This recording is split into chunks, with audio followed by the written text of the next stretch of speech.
Hi, everybody. Welcome back. Oh, wow. What a lazy weekend. Cardboard City has become Cardboard Town.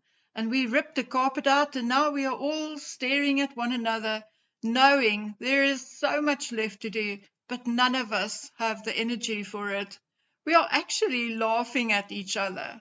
Move a box and sit down. Hang a curtain and sit down. It is really a sad state of affairs. Anyway, let's talk or laugh about Meghan's SXSW appearance. Where do we start? Well, because it is a lazy weekend, let's talk about what she wore. Because, as familiar as I am with Meghan's bad taste and styling, this particular outfit must indeed top the list or come a close second or third. Like the herd said, it is bad.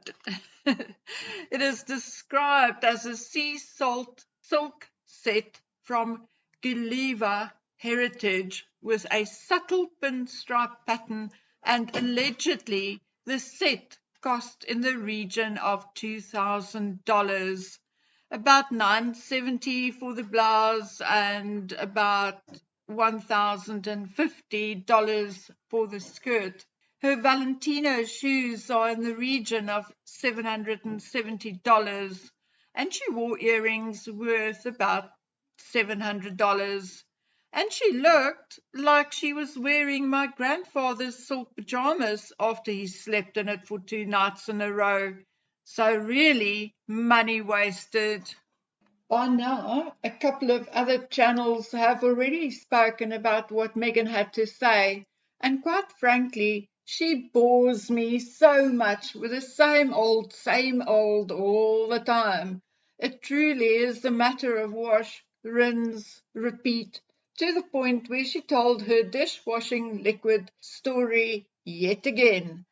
Although, admittedly, Katie Couric did ask her about it, and saying that, I wonder whether Katie was actually trolling Meghan, because she did say, for those who have not heard it yet, likely knowing full well that more or less anyone who knows anything about Meghan knows the story.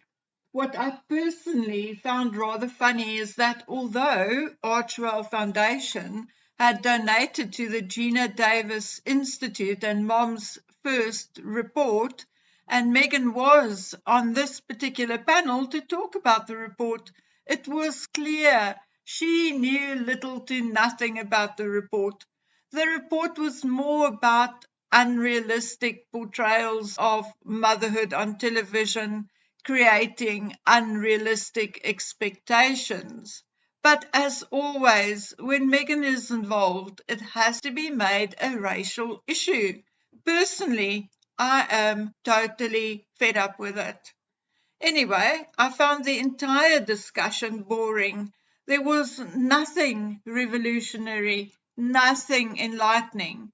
I guess one can find subtle nuances if you really want to.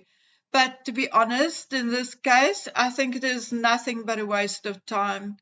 Meghan looked like shit, with expensive, wrinkled clothing and her hair in rat's tails yet again. She overacted when she spoke about being bullied on social media while pregnant.